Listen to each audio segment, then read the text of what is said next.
has a number of parts, and the thing with executive orders, or for that matter, legislation, I can say you have to read the fine print, and you do, but you have to actually consider the hidden agendas. Like, I can read it, anyone can read it, it's a public document, but what's behind it and where are they going with it? And that's really where the urgency comes in.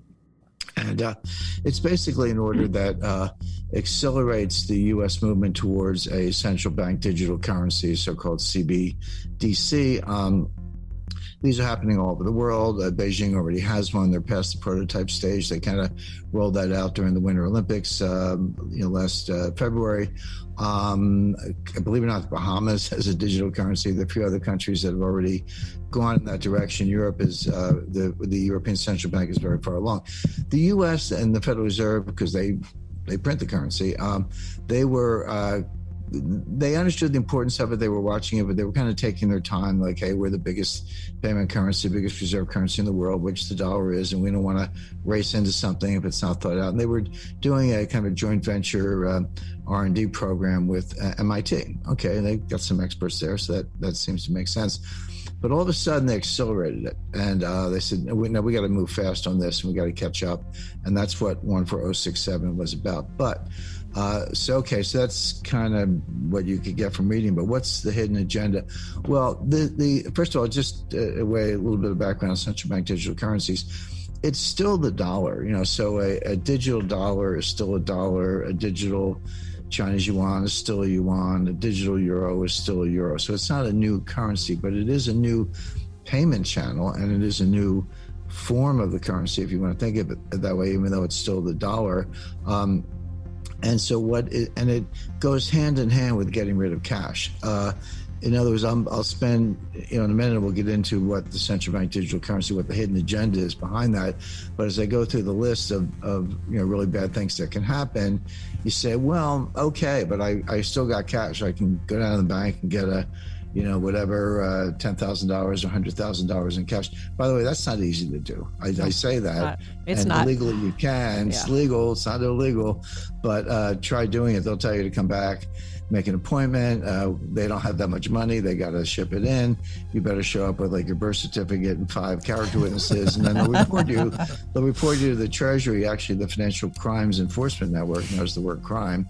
FinCEN for short, Northern Virginia, and you'll go in a file next to, Ayman al-Zawahiri. So it's not so easy to get your cash, but you can in theory, and that's the alternative. So they have to not only push the digital currency agenda, which we'll talk about in a minute, but they have to get rid of cash, because as long as you have cash, you can do an end run around this. So these two things are coming down the track pretty fast. Now, flipping back to the central bank digital currency, it's not a cryptocurrency. It's not on a blockchain. A blockchain is just a ledger. They've been around since the 80s, no big deal. But this ledger will be maintained by somebody, probably the Federal Reserve, but there could be a new government agency doing it. Well, it does two things. It does that, you're right, Kim, but it's kind of like a bank account. So we might quickly end up in a world where, I have an account at a bank, you guys have accounts at banks.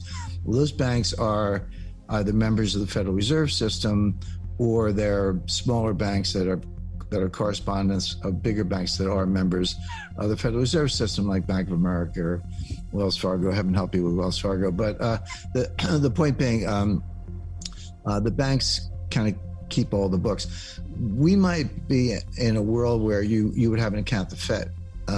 Kim and Robert and I and everyone listening would have an account at the Fed.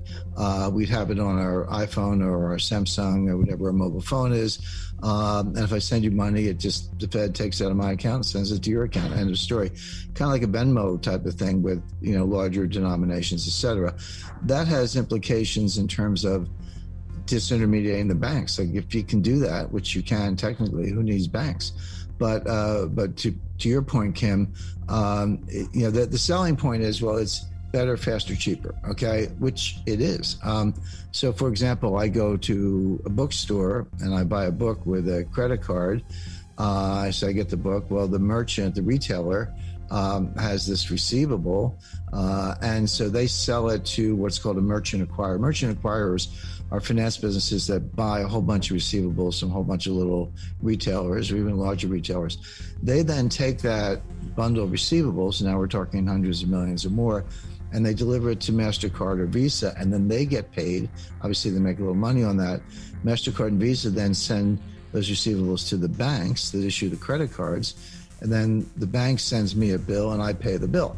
So think about that. I buy a book, but you get 5 financial intermediaries. You get me, the retailer, the merchant acquirer, MasterCard or Visa, and the issuing bank. And the total fees are, like 2.5%, 3%. So why do we need 5 financial intermediaries with, let's say, 3% fees to buy a book when you can just have an account at the Fed and everything whips through the Fed, fast and easy, and inexpensive? So, and that's all true. That is how it could work if you had this digital dollar. The problem is, but let's assume the banks continue to play a role, because the Fed's job, people talk about, it's the Fed's job, reduce unemployment, squash inflation, now they want a Green New Deal. The Fed's supposed to make sure that nobody lends money to ExxonMobil, even though we're out of oil. But those are like ancillary. The Fed's main job from the beginning, from 1913, really 1907 onward, is to prop up the banks. Like, that's why they're there. So I doubt they'll disintermediate the banks. But either way, you're going to have a faster, cheaper, better system for making payments. But what else? And this is the key, and this is why we're sounding the alarm a little bit on Executive Order 14067. So once it's digital, a couple things. First of all, they know your whereabouts. Now, they already know your whereabouts from your iPhone, unless you turn your iPhone off, and not just turn it off, but put it in what's called a Faraday sac, which is a special woven fabric of a metallic weave that blocks radiation.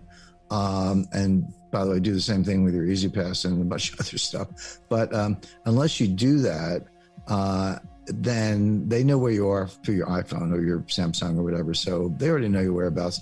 We have facial recognition software. People go, I'm going to wear a mask and sunglasses and pull my hat down. Okay. They have what's called gait recognition software, GAIT, meaning how you walk. Believe it or not, everybody walks slightly differently. Wow. And it's like a fingerprint. So even if you're wearing a mask, they see you walking down the street, they're like, that's Kim, or that's Robert, or Jim, or as the case may be. So they already know a lot, and they know your whereabouts. But now they're going to know what you're buying, right? Because every product has a SKU, stock keeping code, stock keeping unit code, with a QR scan, digital scan. They're going to know what you're buying. And this digital currency is programmable, meaning they can block certain purchases or not. So let's say you, donate money to Elise Stefanik. She's an up-and-coming Republican member of the Republican leadership in upstate district in New York, or heaven help you if you donate money to Donald Trump. Well, they'll know that, first of all, and you might find that your account's frozen. Or let's say they want to see right now, if you work and you're an employee, it's a technical term defined, and you get paid and you get a W-2 at the end of the year. But they withhold it from your payment. They get paid every 2 weeks or whatever. Employer withholds taxes from your wages, and then you get your W-2, file your tax return, you reconcile, and maybe you get a refund, maybe you owe a little bit, but they got the money up front through withholding.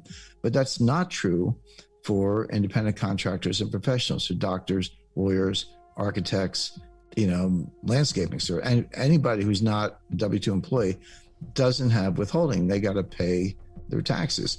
But what if they could just take it out of your bank account? It's like, yeah, okay, you're a doctor, but you put the money in this bank, and I'm just going to take, some number, 20% out of your bank account every month.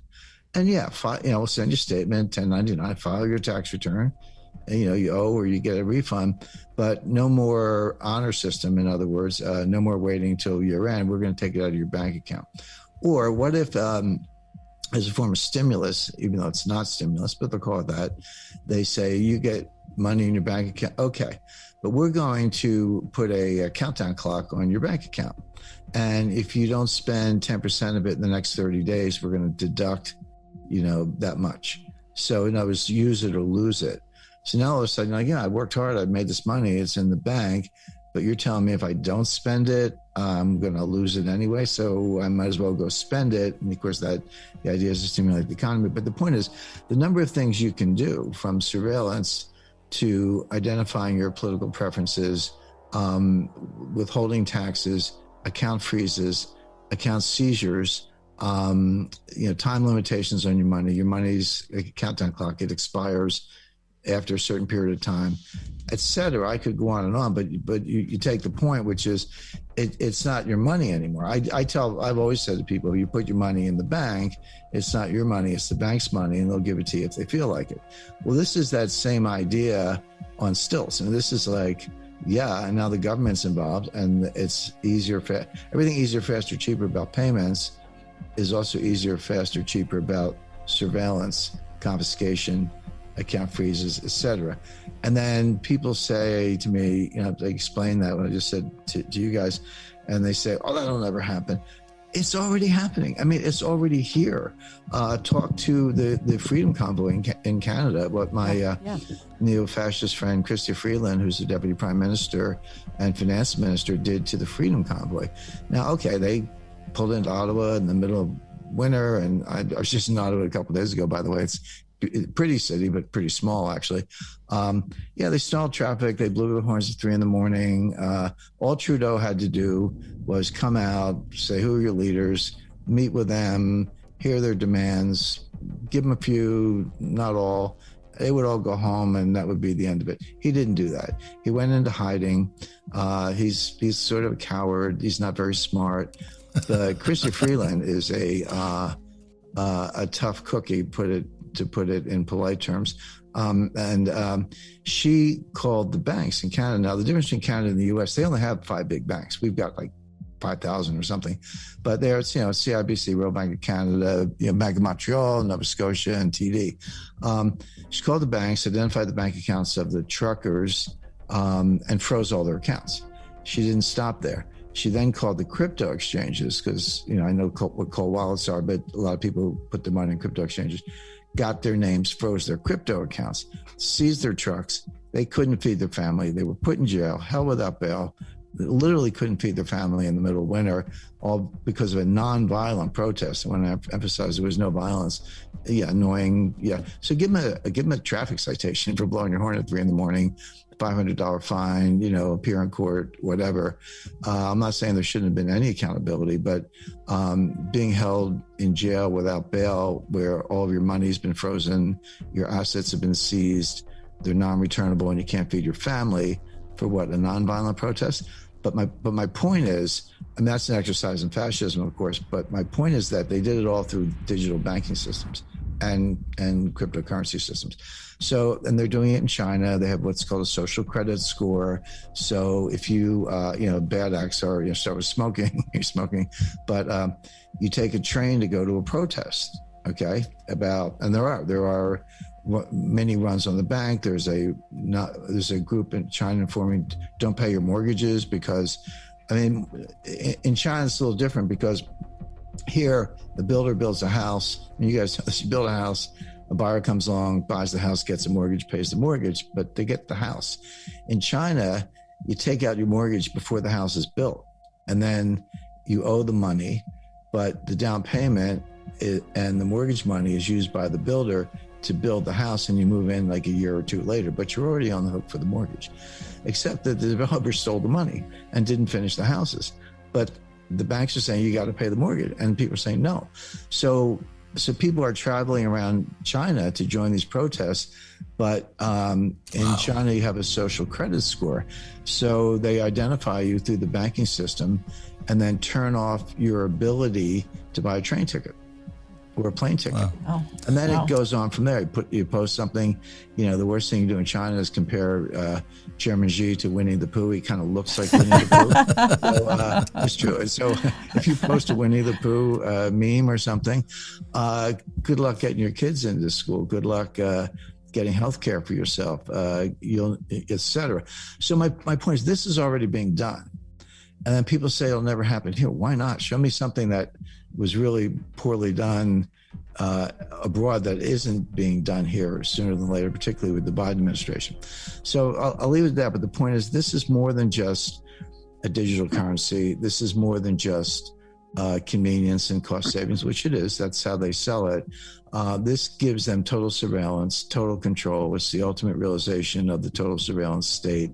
And just look at what they did to Russia. We don't have to debate the war in Ukraine, but they froze the treasury notes held by the Central Bank of Russia.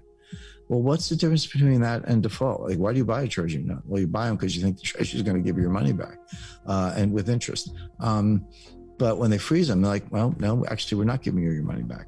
So what's the difference between that and default? I would say there is no difference. So we've kind of already defaulted on treasury notes, yes, selectively with a political wrapper around it. I get it. But and given what's going on in China, Europe, and the U.S. sanctions on Russia, which are tantamount to a default, tell me they're not going to use this digital dollar for political enforcement. And the answer is they will.